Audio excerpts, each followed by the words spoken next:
So I'm very proud, Ceann Comhairle, to stand here as an Ulsterman, as an Irish Republican from County Antrim. It is a great honour to represent Sinn Féin in any capacity, but it's especially gratifying to receive a mandate from your peers.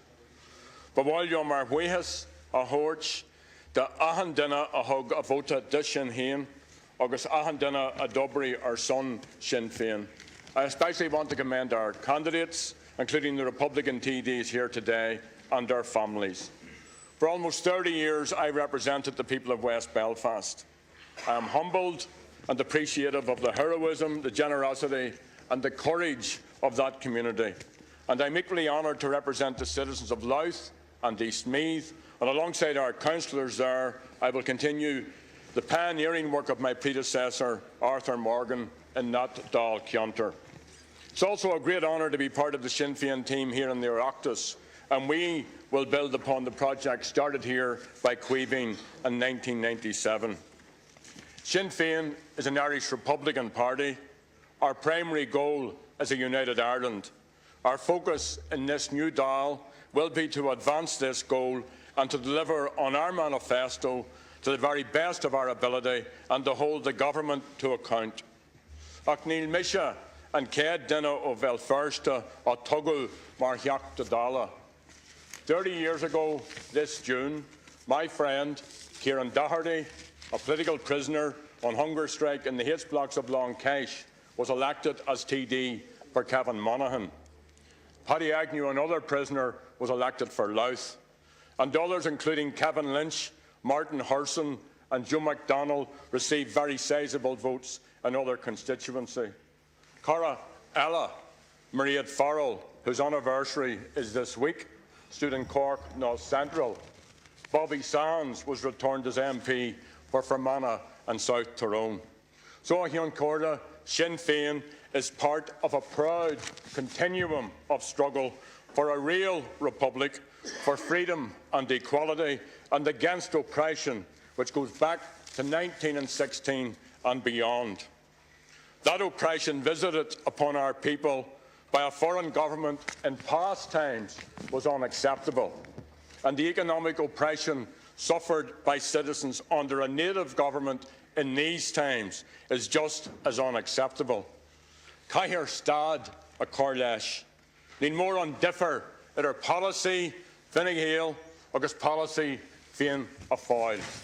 An bliain se caite tugadh Quebec Cudge a bheith fagda chun sofarnacht an Stout seo don EU agus don IMF.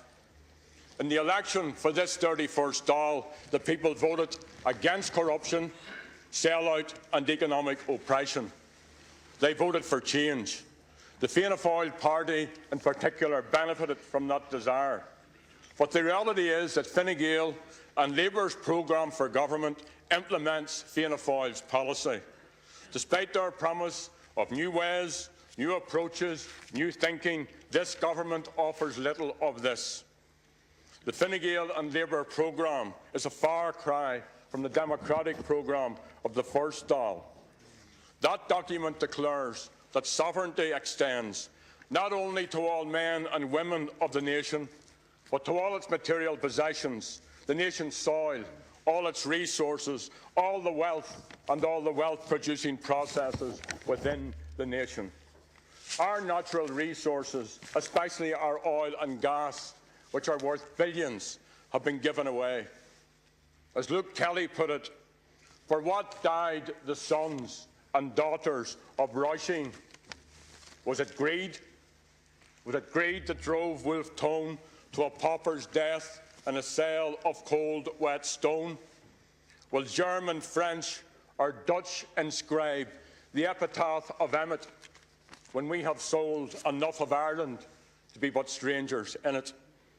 To whom, Ceist Mór and you, to whom do we owe our allegiance today?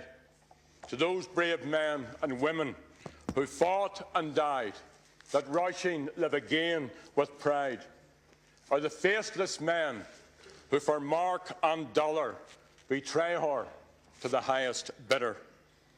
The first Dáil was committed to a programme to improve the conditions under which the working classes live and labour. There is no whisper of this in the 211 programme for government. The reality today, I encourage you, is that more than 100,000 children in this state live in poverty. 450,000 people are unemployed. 1,000 citizens a week are forced to emigrate. Families who cannot afford their mortgage face and fear eviction. Sinn Féin, and I call upon every other deputy here to join in this, will oppose any eviction of any family from their home. Social protections have been sliced to satisfy the diktats of our new international masters. Universal social charge, welfare cuts, stealth taxes mean people can't pay their weekly bills.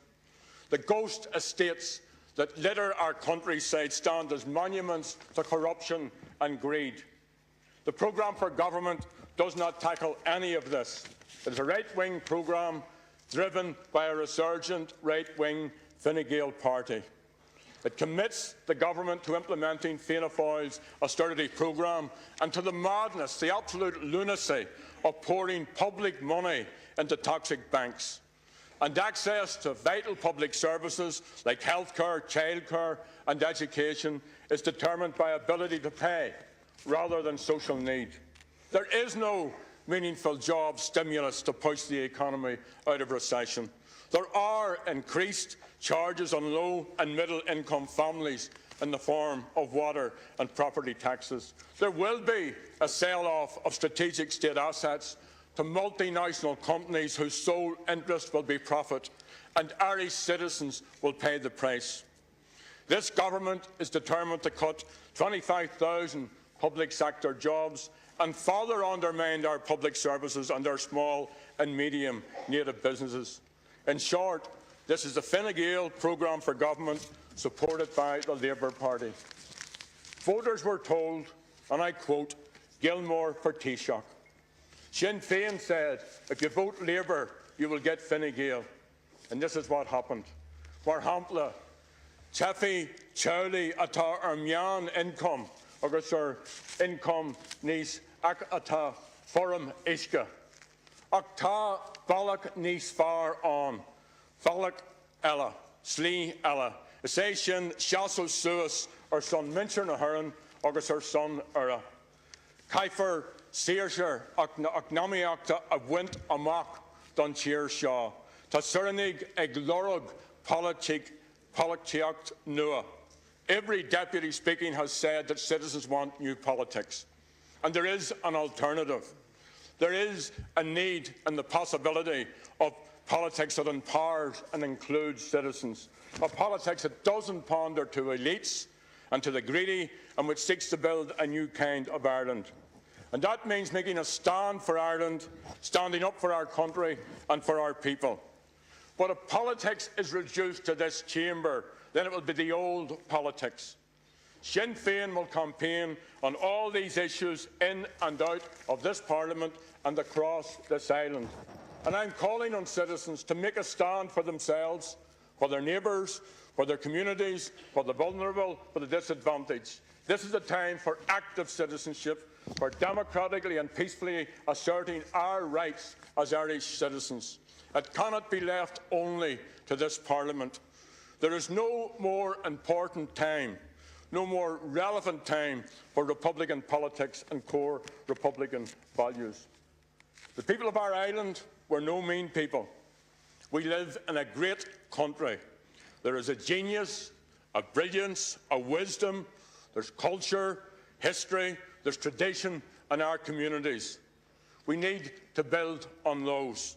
Kaifer Togoil or Nabuna Intaka Shaw. Agus Yanni Mwij Chowley Tua August Cahar a Hushant. Sinn Féin will also oppose Fine Gael's efforts to downgrade the Irish language. We will defend working families, both urban and rural. We will demand that the government holds a referendum on the banking bailout. If you expect the people to pay, then give the people their say. We will campaign for the abolition of the universal social charge. We will hold you to your promise to reverse the cut to minimum wage, and we will oppose tooth and nail the introduction of household water charges and property tax on family homes. We will also oppose attempts to sell off or privatise state assets or public services, including the health service. Sinn Féin will continue to bring forward proposals, constructive, costed proposals to create jobs, because that's the only way out of recession to get Ireland back to work. And politicians, we believe, should lead by example. So we will bring forward legislation within 100 days to cut ministerial salaries by 40% and TD salaries by 20%. We will also raise, because Ireland is greater than 26 counties, we will also raise issues of importance to people in the north, and we will expose the economic and political damage being done by partition in both states on this island. Partition, folks, makes no political sense whatsoever. It's a barrier to prosperity. A united Ireland does make sense. A single island economy does make sense. It makes economic sense. It makes political sense. Above this chamber flies our national flag, the flag of this nation, all 32 counties of it, green, white and orange. The future unity of our people is representative and represented in these colours. Sinn Féin is proud of the leadership work of Martin McGuinness and our team in the Northern Assembly. And this government must actively support the peace process and the historic mission to make friends with our unionist neighbours on the basis of equality. To our commitment as the oldest political party here, as we seek to repair the damage done by a bad Fianna Fáiling Green Party government and to confront the bad policies that this new government will seek to implement, is to make progress on all these fronts. The Taoiseach talks about recreating our proud republic. That means, Taoiseach, giving expression to the words of the proclamation for Ógra na Casca and the democratic programme of Dáil, which demands freedom, which demands equality, which demands sovereignty, and which demands the empowerment of citizens across all 32 counties. It means moving, Taoiseach, beyond rhetoric. Change never comes easily. All politics and life is a matter of choices. Those of us, and I'm sure there are others outside of my party, outside of our party, those of us who stand by the Republic, the real Republic, a truly national republic, will have our work cut out in this institution. But out there, despite the distress, there is a vitality which cannot be extinguished. The Irish people may be bruised, but we're not beaten. We are not broken. We are unbowed. So, my friends, there is hope. And because of that, everything is possible. We're a meeting